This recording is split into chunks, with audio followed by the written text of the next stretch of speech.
Nyanchi Jimbor Zorda Nyingmi Zhang Zongder Molum Jimbor Ngabja Da Bakar Targam Zanto Shirma Do Tomba Tuji Chanla Kib Shamsar Mishan Rovor Zeringi Shangam Sa Jawar Tuji Shanlam Yilarma Jingme Banzo Jala Zoran De Gorgya Tobam Por Shinjir Lo. Now let us continue our study. We are studying the Bodhicharyavatara, composed by the great master Shantideva. Now we are focusing on the first 3 chapters that explain how to give rise to bodhicitta when it has not yet arisen. We are now learning the first one, chapter on the benefits of bodhicitta. Among the benefits of bodhicitta, yesterday we introduced both the common and the special qualities. According to the common qualities, relying on bodhicitta can purify negative karma. By relying on bodhicitta, we can accomplish all benefit for ourselves and others. With bodhicitta, we can fulfill the wishes of all sentient beings. We also learned that when we attain bodhicitta, our very name and the meaning of this human life are completely transformed. Today we will study analogies that extol the qualities of bodhicitta. There are 6 different analogies used to illustrate the qualities of bodhicitta. The first analogy uses the alchemical elixir that transforms base metal into gold. This shows how our impure body can be transformed into a most precious body. The second analogy uses the wish-fulfilling jewel to illustrate how precious bodhicitta is. The third analogy uses the wish-fulfilling tree to explain bodhicitta. By relying on bodhicitta, our virtuous roots continuously increase, becoming inexhaustible. This is what it explains. The fourth analogy is like being protected by a guardian and escaping from danger. By relying on bodhicitta, we can subdue all negative karma. It can also be said to subdue all fixed karma. This is what it explains here. The fifth analogy uses the analogy of the fire at the end of an eon to show how the root of all evil is destroyed. The sixth analogy refers to teachings of bodhicitta found in other sutras as well. These are the main points covered in the 6 analogies. Today, we will begin with the first analogy. First, using the analogy of the alchemical elixir to illustrate how the inferior is transformed into the supreme. Just like the greatest kind of alchemy, it takes this unclean body and transforms it into a priceless jewel, a Buddha's body, so firmly grasp a hold of bodhicitta.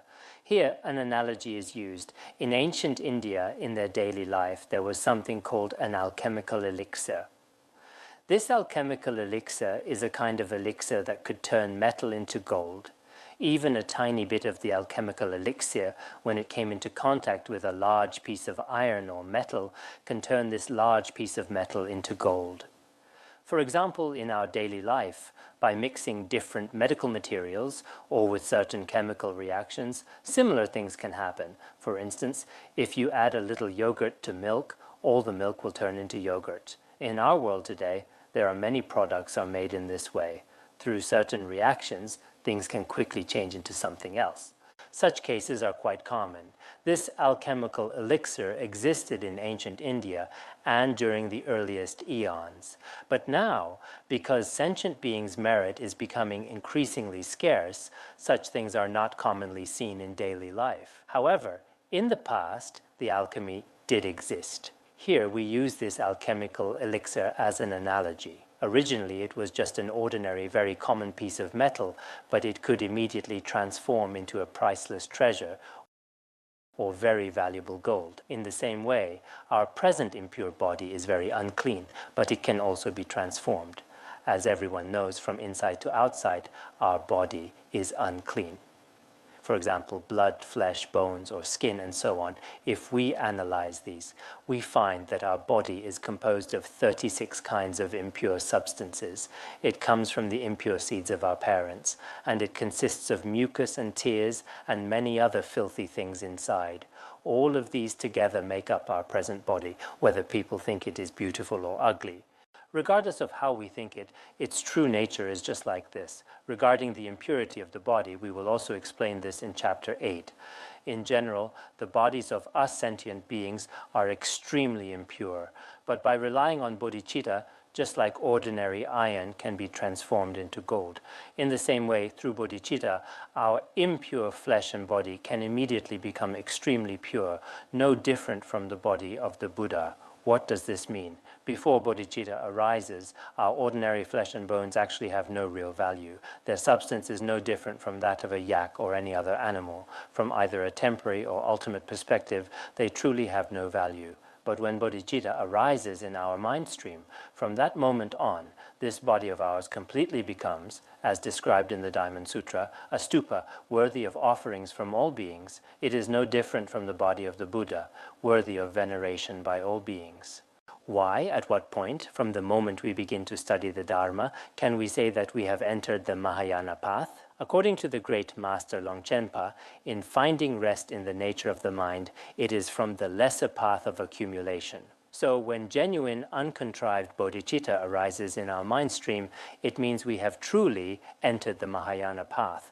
Just as we discussed yesterday, our wisdom may not yet surpass that of the Shravakas and Pratyeka Buddhas, but our spiritual lineage, starting from the lesser path of accumulation, has already surpassed that of ordinary beings and those on the lesser vehicle.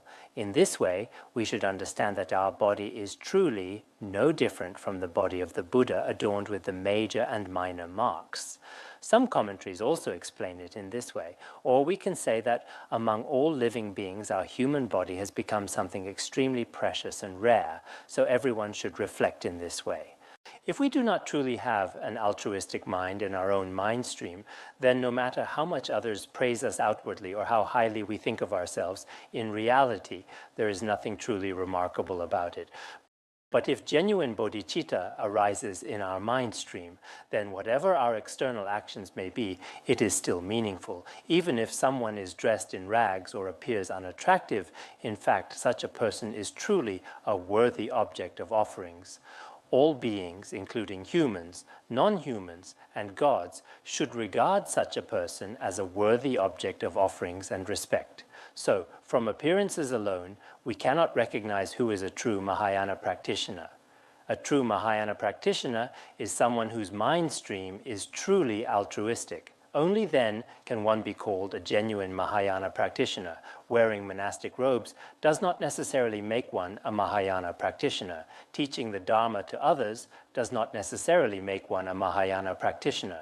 Frequently, building temples, stupas, or Buddha statues does not necessarily mean one is a true Mahayana practitioner. Only the practitioner themselves knows whether they have truly generated the aspiration in their heart.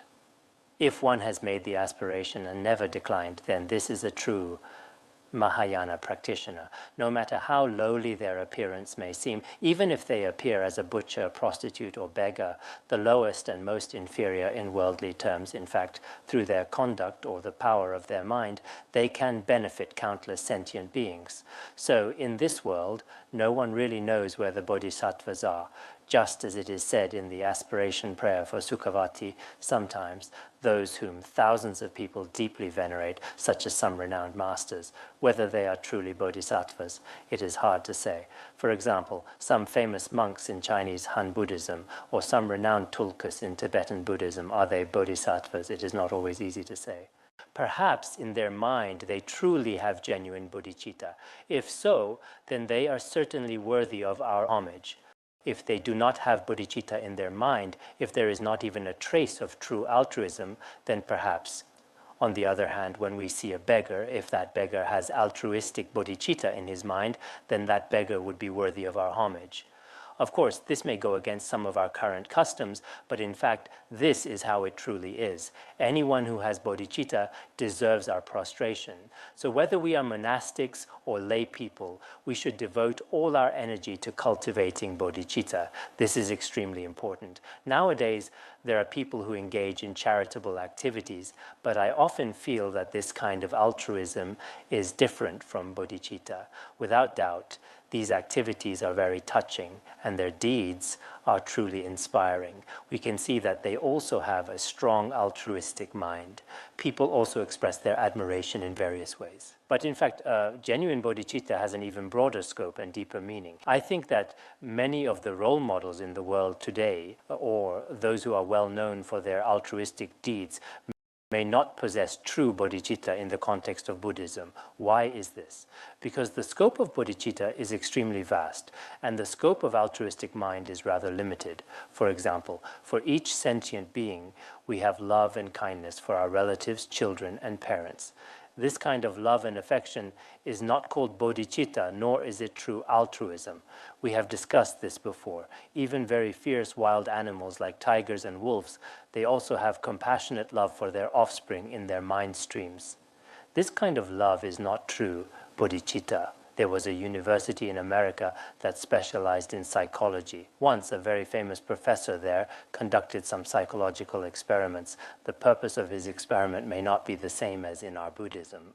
But I feel this story encourages us to reflect on the range of our emotional attachments. It helps us observe how our mind developed different levels of attachment to different people. How did he do it? One day, as the class was about to end, that university professor told all his students, "Today I am going to conduct a psychological experiment, a kind of game. Which of you would like to come up and help me with this?" A woman volunteered and came up to the stage. He asked her to write on the blackboard the names of the 20 people she loved most. She wrote down her family and relatives, and when that was not enough, she added her neighbors and all the friends she knew. So she wrote down all her neighbors and friends as well. After she finished, the professor requested her, "Now erase the name of one person you do not like as much." She erased the name of a neighbor. Then he asked her to erase another, and so on. Eventually, only 4 names were left. The 4 were her parents, her husband, and her child. He then told her to erase 2 more names. She was reluctant, but after thinking for a while, she erased both her parents' names after some hesitation. Then he asked her to erase 1 more. She was again very reluctant, but finally erased her child's name. The professor asked her, "Why did you do that?" He said, "Your parents raised you, so why erase their names? And your child is your own flesh and blood, so why erase that name?" She replied, "My parents will pass away before me. My child will eventually be left after me. My husband will spend his whole life with me, so I am more attached to him." Then the professor said, "This is how the scope of I and mine works. In fact, the scope of mine is very small. If the scope of your mine is very narrow, you have an attachment of mine toward your husband. Now he is yours, but there is attachment to mine. If there is attachment to mine, then you want to control everything he does, as you think of him as yours. Very likely he will have no freedom. Feeling as if imprisoned in that case, he may leave you early." He concluded, "If you are so attached, he may even leave you sooner." Of course, this is just a worldly experiment.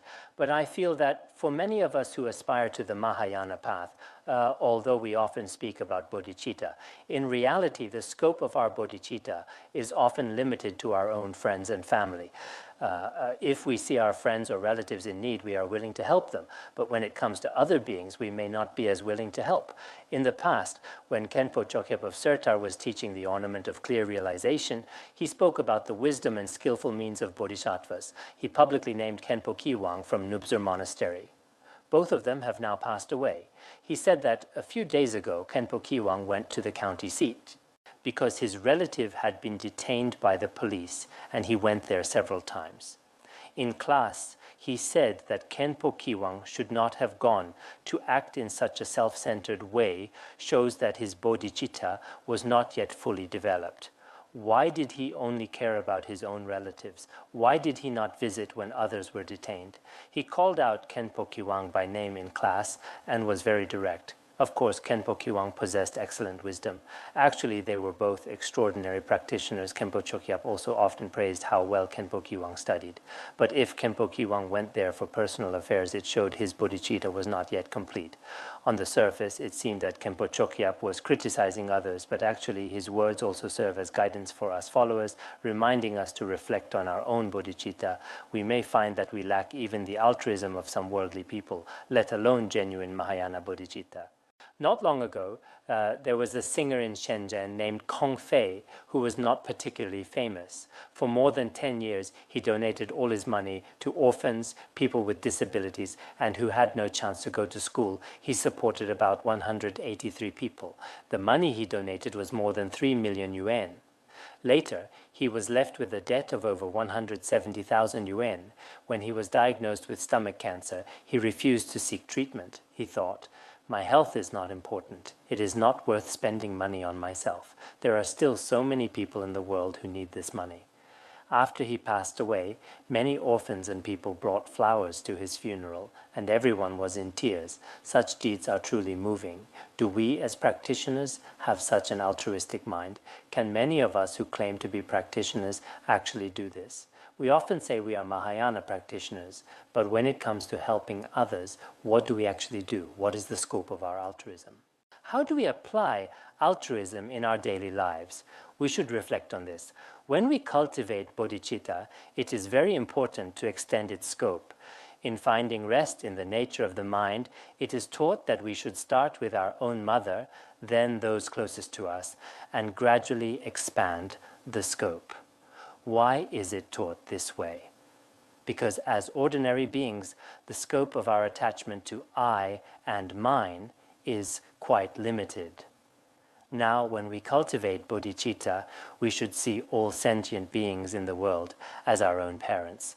There is no difference between them and our present parents. If our mind can expand to such a scope, then we truly have hope of developing bodhicitta. But right now, for many of us, including many Dharma friends, in the process of engaging in activities, even in small matters, our grasping at I and mine can be quite strong. There is a saying, "You do not know a warrior's courage until he is on the battlefield." You do not know a wise person's mind until he faces real challenges. This saying is indeed true. When we are just sitting in our own rooms, no one really knows whose mind is truly vast. But when we encounter situations and have to act, I myself often feel quite disappointed in myself. Sometimes I become impatient. Sometimes my grasping at I and mine seems quite pronounced. My genuine care for beings can feel quite limited. In this regard, I hope we can make aspirations together. Let genuine bodhicitta truly merge with our minds, not merely remain as a theory. Once we understand its meaning, we should apply it in our actions. How can we apply it in our actual conduct? This is extremely important. Now, as we have discussed, with bodhicitta, there is no real difference between this impure body and the body of a Buddha. So for us who study and practice Mahayana Dharma at all times, we should study and cultivate bodhicitta steadfastly, earnestly, and consistently. Bodhicitta is so precious, therefore we must cultivate it.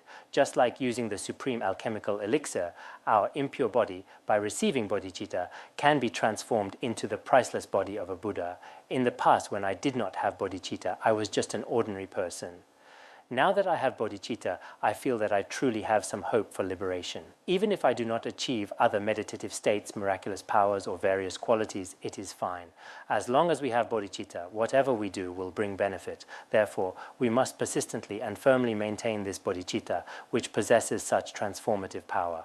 The Avatamsaka Sutra says, just as 1 ounce of the elixir can transform 1,000 ounces of iron into gold, this is used as a metaphor. In the same way, the roots of virtue of bodhicitta, embraced by the wisdom of omniscience dedicated universally to all, bodhicitta, like the philosopher's stone, when embraced by all-knowing wisdom that benefits all beings, it can eliminate all the iron-like karmic and afflictive obscurations.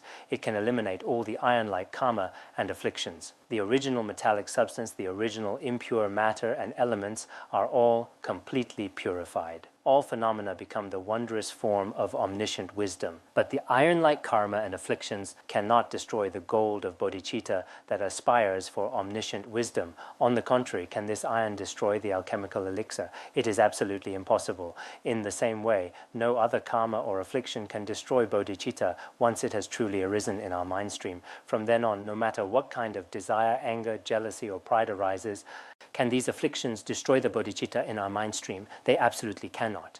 So this is the first point. Just as we discussed yesterday in this text, even ordinary people or those with heavy karma can give rise to conventional bodhicitta. However, such a person needs to have a broad and open mind. Why is this? If one's mind is not open, they may even lack confidence in themselves. They might feel, I can't even help myself. They may think, it doesn't matter if I die, and feel troubled every day.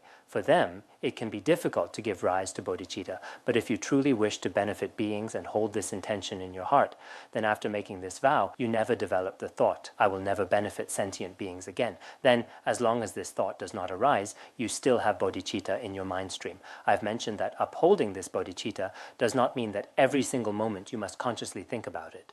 It doesn't mean that you're always mindful of this intention, whether you are walking or using the restroom. You do not need to be reciting or thinking about it constantly, because once you have received any vow, as long as you have not broken it, it remains in your mind stream. This is the nature of how vows abide in the mind stream. Some people think, I made the aspiration, but it was so long ago, maybe 6 or 7 years ago. Now I'm not sure if it is still there. Many of us, before learning the Dharma, may not yet understand even the basic principles of Buddhism. If you do not understand these principles, of course there will be all kinds of doubts in your mind. But as your knowledge of Buddhism increases, the doubts, ignorance, and confusion in your mind will gradually be purified and eliminated. This is something that will happen gradually. Now let us discuss the second point. Second, using the analogy of the wish-fulfilling jewel to illustrate its rarity and preciousness. In the verse here, the words wish-fulfilling jewel are not explicit, but the verse does mention something extremely precious. In many commentaries, both Indian and Tibetan, the wish-fulfilling jewel is used as a metaphor. In the verse, it says, examined well by the sole leader of beings with his immeasurable mind, it has great value. So you who wish to leave the places of beings, firmly grasp hold of precious bodhicitta. So, what does this mean literally? The leader of beings, Buddha Shakyamuni, and all the Buddhas, examined with their wisdom, they completely perceive that bodhicitta is as precious as a wish-fulfilling jewel in this world. So, anyone who wishes to transcend the 3 realms of samsara must do everything possible to uphold and practice bodhicitta. That is the meaning here. Why are Buddhas called the leader of beings here? Here the term leader can be understood through the analogy of the merchant captain. For example, in ancient India, there were many merchant captains. Merchant captains would often go to the ocean to seek treasures. When seeking various treasures in the ocean, some merchant captains are quite wise. They could analyze through their wisdom which were genuine and which were counterfeit. After analyzing with their wisdom, they would obtain the purest wish-fulfilling jewel. Once they obtained the wish-fulfilling jewel, all illnesses, disasters, difficulties, and obstacles of beings would completely vanish. Through it, they would gain fame, wealth, position, and so forth. Whatever siddhis they desired would all be attained. All these temporary siddhis were obtained through the wish-fulfilling jewel. This is what the great merchant captain obtained with his wisdom. So, we explain this verse through the analogy of retrieving treasures. In the same way, the Buddha is the guide of the 3 realms. He spent a long time cultivating bodhicitta and accumulating merit. Eventually he attained perfect wisdom. His non-dual wisdom is free from obstacles. He never speaks falsehood. He has realized the true nature of all phenomena. This is the one and only Buddha in the world. With vast and inconceivable wisdom, he examined everything thoroughly. He carefully observed all phenomena. In the end, he discovered the most precious one among all. Sentient beings have many kinds of suffering and difficulties. To eliminate these sufferings, directly or indirectly, one must rely on a remedy like the wish-fulfilling jewel. The Buddha taught 84,000 Dharma doors for different beings. He taught both Sutra and Tantra to suit their needs. But among all these teachings, the very best is bodhicitta. Just as a merchant leader uses wisdom to find true treasure, the Buddha also used wisdom to examine all teachings. He found that the essence, the rarest and most precious, the supreme medicine like nectar, is bodhicitta. Through his wisdom, the Buddha fully understood that bodhicitta is no different from the wish-fulfilling jewel in this world. The wish-fulfilling jewel can only fulfill worldly needs, but this supramundane bodhicitta enables all beings who have the karmic connection to attain the perfect state of Buddhahood. So first, we must understand that bodhicitta is truly precious. To encounter the teachings on bodhicitta in this human life is indeed extremely rare and fortunate. We can truly say this. In the past, the great masters of the Kadampa tradition had such high praise for bodhicitta and the noble gurus who taught it. Among all their gurus and spiritual masters, they held the guru who taught bodhicitta in the highest regard, Atisha, for example. This is because bodhicitta is so precious. For example, in this world, if someone gives you the most precious thing, then this person's kindness toward you is the greatest. In the same way, among all the Dharma teachings, bodhicitta, the altruistic mind, is the rarest and most precious. Whether you receive it from a person or from a Dharma text, we should cherish and uphold bodhicitta. In the past, many Nyingma monasteries followed this tradition of Patrul Rinpoche, though today many no longer keep this tradition, but this was the tradition established by Patrul Rinpoche.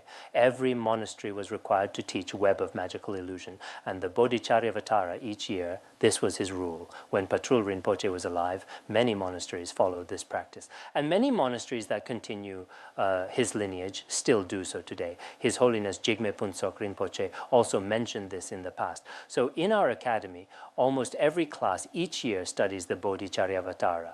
It is very rare for a class not to study the Bodhicharyavatara. This is both a tradition and a requirement. I have repeatedly mentioned this essential point.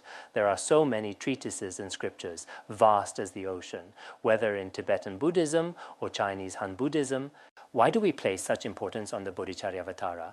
There are various reasons and causes for this. I hope you will reflect carefully on these points. It is not enough to just say it is precious. We must truly understand its value. Some of you may not yet realize the value of bodhicitta or the importance of the Bodhicharyavatara. You may only understand after you have practiced for some time. At the beginning, it is not always clear. Now you have studied many sutras, but after 20 years, when you look back on your life, you will see that the Bodhicharyavatara truly had great value for you.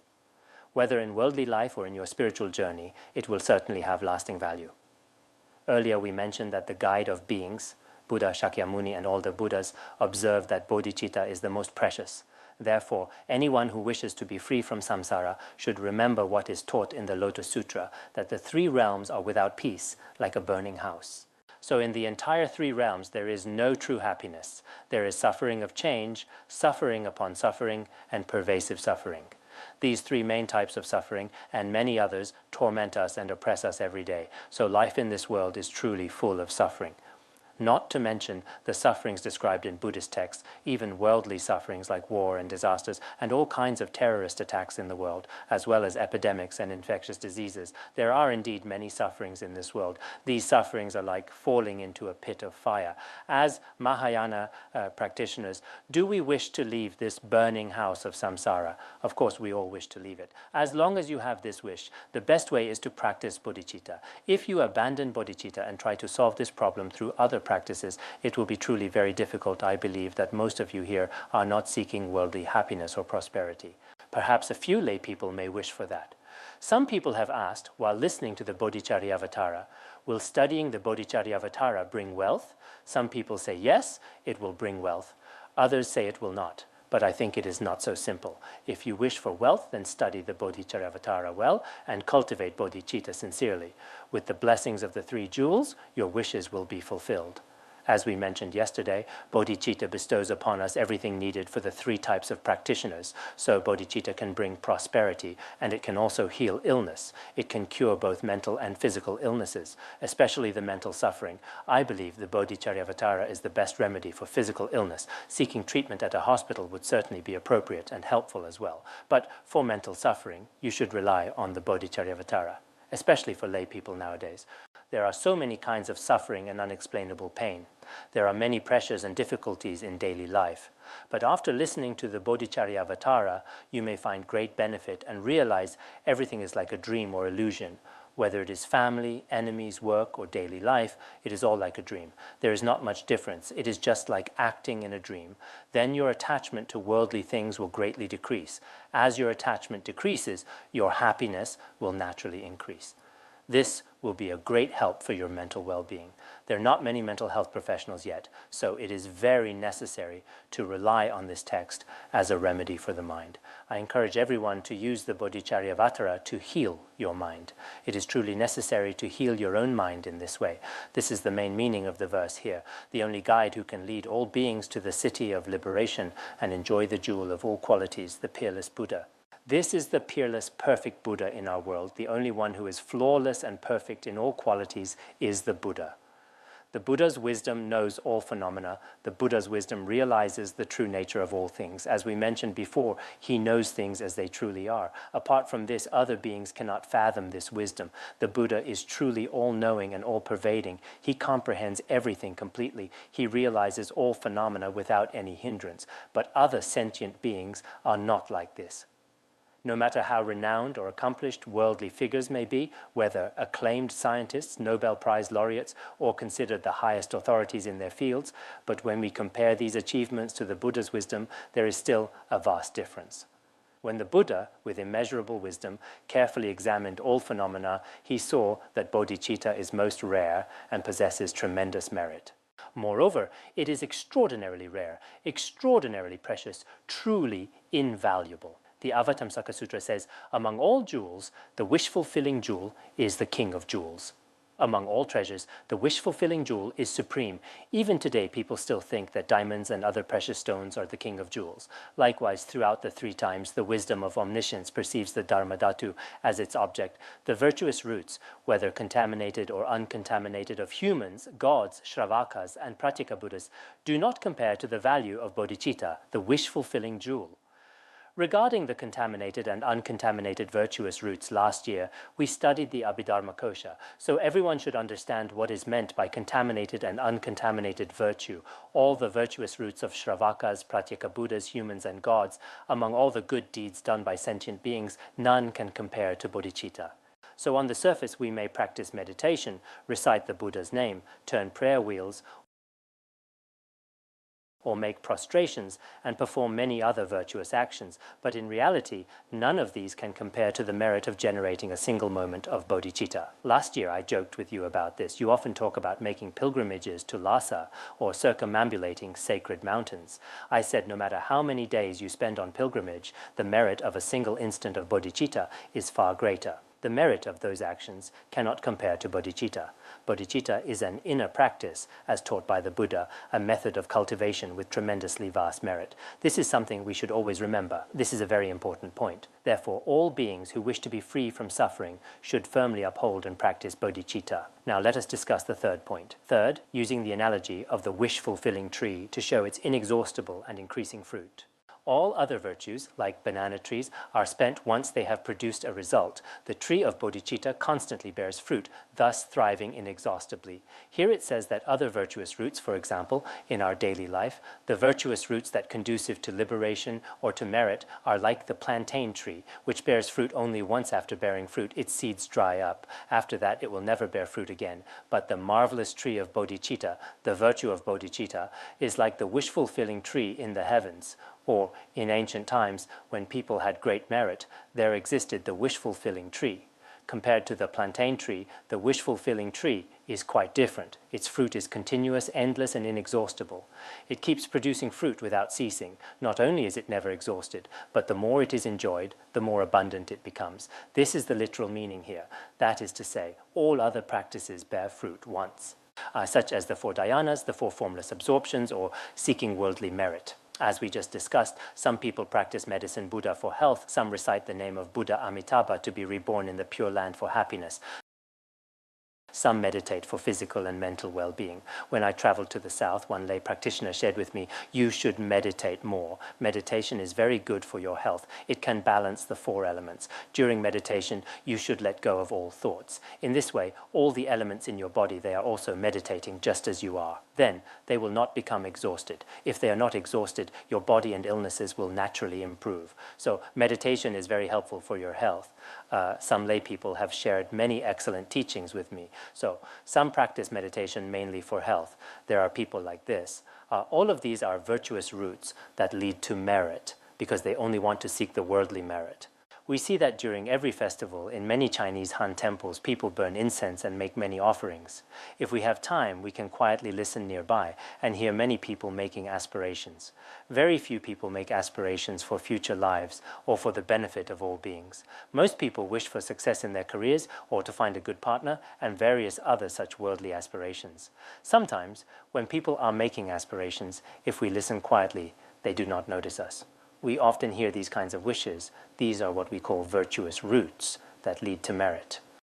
after these virtuous roots are used up and exhausted. If you continue praying and cultivating merit, you can receive the corresponding result. This is a matter of cause and effect. If your mind is sincere, the blessings of the three jewels are unfailing and will certainly be granted. This is one kind of virtuous root. Another is the virtuous roots of Shravakas and Pratyeka Buddhas who seek to be free from samsara and attain the fruit of nirvana. This is called the virtuous root conducive to liberation. These virtuous roots function similarly. Once you attain the arhat fruition, beyond that point, there is nothing more to be attained. After that, if you want to enter the Bodhisattva path or attain Buddhahood, you must accumulate merit all over again. But Bodhicitta is not like this. That is why here it is compared to other virtuous roots, which are like the plantain tree. Of course, there are different explanations about the plantain tree. Some commentaries say it bears fruit only once and then withers, but after my own observation, it seems that the plantain trees we see today are not exactly like that. Some plantain trees bear fruit every year, but eventually they stop producing. Especially in the south, the fruit of some plantain trees is actually edible. Some plantain trees are not much different from banana trees. The main difference is just the variety. Especially in places like Guangdong and Hainan, the banana trees there, people often think they are plantain trees, simply different varieties of the same family. So these trees today may differ somewhat from what was described in some of the earlier classical commentaries. When His Holiness Jigme Phuntsok Rinpoche visited India, he would often hold a banana and say, "This is the fruit of the plantain tree." He asked many Indian people about it, and those Indians also responded, suggesting that the tree does not only bear fruit once. So how should we understand this analogy? The idea is that once the fruit is produced, it will not bear fruit again. Perhaps a plantain tree can live for hundreds of years, but once its seeds dry up, it will never produce fruit again. After the seeds dry up, it will not bear fruit again. This is one way to understand the analogy. But the virtue of bodhicitta is different. Its function of producing merit is completely different from that of the plantain tree. How is it different? It is just like the wish-fulfilling tree. It is inexhaustible and never runs out. It continues to increase until we attain Buddhahood. From now until enlightenment, these virtuous roots will never be exhausted. These virtuous roots will never be depleted. I remember in the Great Chariot, there is a quotation from the Question of Maitreya. That quotation says that when many rivers flow into the ocean, as long as the ocean does not dry up, the rivers will not dry up. As long as the ocean remains, the rivers will not run dry. In the same way, the virtue held by bodhicitta continues to flow into the ocean of Buddhahood. Until we attain Buddhahood, this merit will never be exhausted. Another analogy is a seed planted in fertile soil, which will always grow and flourish. It will continue to grow strong and healthy. So we should understand that the more virtue we accumulate now, the better. It's not at all the case that once we use them up, they immediately become exhausted. Otherwise, we would have to keep creating new virtue, which would be very difficult. Even if you recite the Avalokiteshvara mantra once a day or do any virtuous deed, it should be embraced by bodhicitta. If your virtue is embraced by bodhicitta, then this virtue will last until you attain Buddhahood. It will remain until you become a Buddha, however long that takes. As ordinary beings, we do not know how long that will be. But one day, we will definitely become Buddhas. Before attaining Buddhahood, it is best that our virtue is never exhausted. So the merit of bodhicitta is truly magnificent and powerful. This is why so many great masters place special importance on the virtue of bodhicitta. The reason lies right here. So we should cultivate bodhicitta. With bodhicitta, our virtuous roots will keep increasing. As mentioned earlier, this is how it functions. All other virtues not embraced or sustained by bodhicitta are like the plantain tree, which naturally exhausts itself after bearing fruit. But the marvelous tree of bodhicitta always bears fruit. Not only is it never exhausted, but it also actually flourishes more and more. Its abundant fruit keeps increasing. This is its special quality. The Sutra of the Jewel Casket says, Manjushri, all trees grow by relying on the four elements. No matter what kind of tree, it grows with the support of earth, water, fire, and wind. In the same way, Manjushri. If virtue is embraced by bodhicitta and dedicated to Buddhahood, it will increase day by day. Therefore, any virtuous root of any kind, if it is first properly embraced by bodhicitta, in the middle maintained through the practice without reference point, and finally concluded with proper dedication, if practiced in this way, then the virtuous roots will never be exhausted. The reason why nowadays all the great masters place such strong emphasis on the three supreme methods or three excellences is precisely for this reason. Whether we are teaching the Dharma or doing anything else, we should first try to adjust our motivation. We should think, I am not doing this for myself, but for the benefit of all beings. No matter what you do, always keep others in mind. Whenever you do it, always hold the intention for the benefit of all beings. In the process, try to maintain mindfulness and awareness. At the end, dedicate all the virtue you have created to all beings. Dedication means offering, so you work for the benefit of all beings. All the merit from your actions today should be dedicated to all beings. If you practice in this way, then everything you do can become the cause of complete enlightenment. Previously, haven't I also shared with you this story? In Tibet, there was a Lama named Lama Gacho. During the 1950s and 60s, Lama Gacho was subjected to intense criticism. The Red Guards would criticize him. Every time he went on stage, he would think to himself, today, for the sake of all beings, I'm practicing the perfection of patience. Then when those people hit or insulted him, he always generated compassion for them. When he stepped down, he would think, through practicing patience, may all beings who formed a karmic connection with me today attain complete and perfect enlightenment. So he would sincerely dedicate his merit as he left the stage. This is recorded in his biography. After learning about this inspiring example, I truly feel admiration. Many of us, not to mention benefit those who create negative karma and actively harm us, we even forget this when we perform virtuous. At the beginning, we often forget adjusting our motivation, that we should do this for the benefit of beings. In the middle, our mind cannot remain focused, and at the end, our dedication is vague and unclear. But some great masters or practitioners with more developed realization, even when encountering such challenging circumstances, they dedicate everything they do entirely to all sentient beings. So in our daily life, whether in our work or in our spiritual practice as monastics, when things don't go smoothly or when we encounter situations that are unpleasant, we should think, today, for the sake of sentient beings, I will face this challenge. For example, for the benefit of others, today I will speak kindly to a Dharma friend who has a difficult temper. So before leaving home, I first generate bodhicitta. Then, when actually communicating and interacting, I try my best to maintain mindfulness and awareness. At the end of the day, I dedicate all the merit I have accumulated to all beings. If you can do this, it is truly wonderful. Last year in Hangzhou, we attended teachings with Khenpo Depa. During the teachings, at a certain point in the afternoon, he started to doze off. When he was dozing, he would tap himself with something.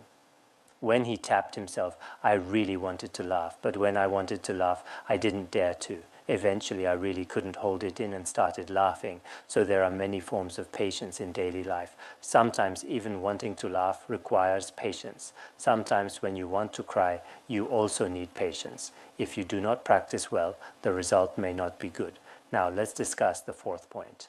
Fourth, using the analogy of a protector to illustrate the fruit of being freed from negative karma, like those who in great danger rely on heroes, why would the careful not rely on that which liberates them in a single instant, even if they have done horrendous wrongs? This means that if we have committed very serious negative actions, just as someone who relies on a powerful protector can dispel all their fears, all terrors can be eliminated. In the same way, if you want to attain liberation quickly, why not rely on bodhicitta if you have negative karma? This means that by relying on bodhicitta, all the negative karma in our mind stream can be purified. In the outline here, it mentions that fixed karma can be suppressed. Some commentaries also say that fixed karma can be subdued. As for unfixed karma, it can be eliminated at the root. So regarding this particular point, we should reflect on it. The commentary below explains it like this. Even if one has committed unimaginable, extremely grave offenses such as harming the three jewels, just as relying on a protector can help one escape great danger, one can be freed from the serious threat of enemies, relying on bodhicitta. One can be liberated from the ripening results of grave misdeeds in an instant. Why do people who are afraid of their negative karma not rely upon it? This means that in our world, some people may have committed very serious offenses, such as slandering the three jewels, or committing the 5 heinous crimes like killing one's parents, or an arhat, which are among the 5 heinous crimes, or breaking pratimoksha vows or tantric vows, and so on. For those who have committed such particularly grave and monstrous crimes, they'll be rescued if they rely on bodhicitta. It is like a criminal who has committed a very serious crime, and he is afraid to go somewhere. If someone with great power and influence escorts them, he does not need to be afraid at all. For example, if I have an enemy inserter, I would not dare to go there. But if someone with even greater influence says, it's fine, come with me, I can handle that person, you don't need to worry about this at all, then I can go there safely without fear. Similarly, we have accumulated immeasurable negative karma, countless misdeeds that we may or may not even remember. All these misdeeds can be purified by relying on bodhicitta. If we practice bodhicitta, then at the time of death, these misdeeds will be avoided and will never become an obstacle to liberation. So among all methods of confession, this is the best way to purify negative karma. His Holiness Jigme Phuntsok Rinpoche also said this when teaching the Bodhicharyavatara. He said that if we break vows or commit the 5 heinous crimes or slander the 3 jewels and so on, yet by relying on bodhicitta, we will definitely be liberated. We will not fall into the lower realms.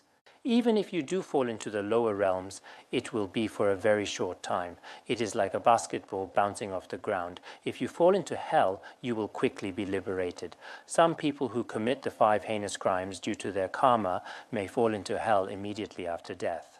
But after falling into hell, they will be liberated very quickly. So His Holiness also shared some stories about this in his teachings, as well as some of his dreams and visions. These are all recorded in the extensive commentary on Bodhicharyavatara.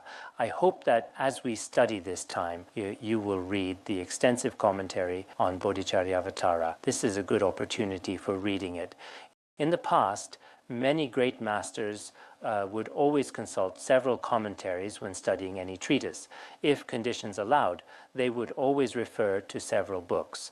For example, when I study the Bodhicharyavatara, I will read the commentary by Gyaltsabje and other commentaries as well. They would read several commentaries together. This is the way how great masters in the past studied the Dharma.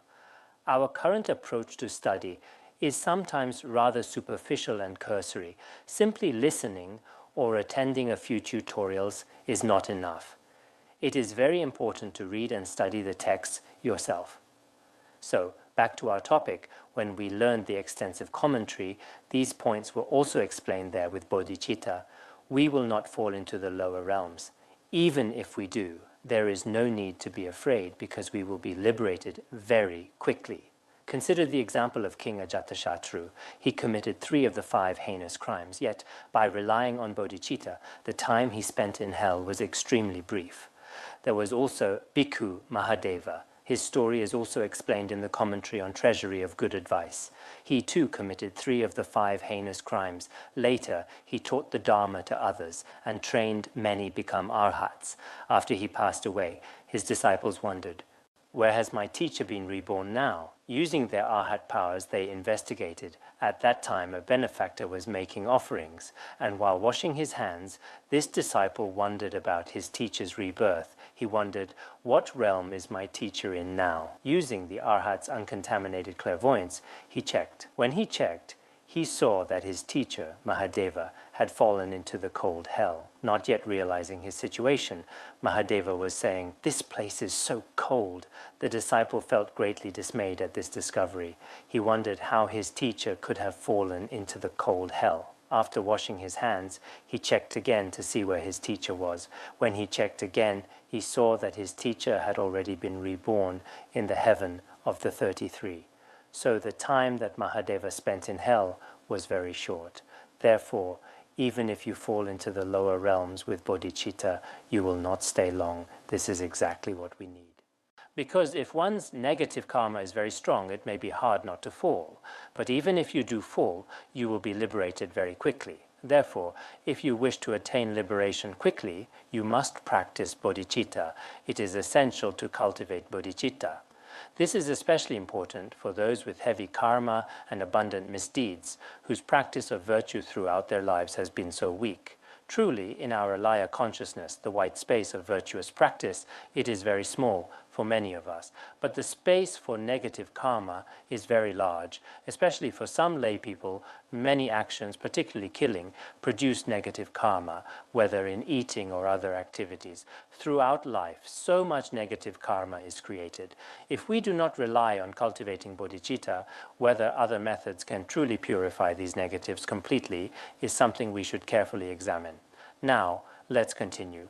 We should rely on bodhicitta. Sutra of Aksayamati says, "Noble son, just as relying on a hero, one need not fear any enemies. If you rely on a hero, there is nothing to fear." This scriptural citation appears identically in the Avatamsaka Sutra. The same teaching is found there as well. In the same way, bodhisattvas who rely on the warrior of genuine bodhicitta do not fear any enemy of wrongdoing. If we truly give rise to bodhicitta in our mind stream, there is no need to fear whatever negative karma we have created. In fact, no one would dare claim to be completely free of negative karma. From childhood until now, we have surely accumulated much negative karma. All this negative karma must be purified by relying on bodhicitta. So everyone should diligently and sincerely practice bodhicitta. All right, we will stop here for today.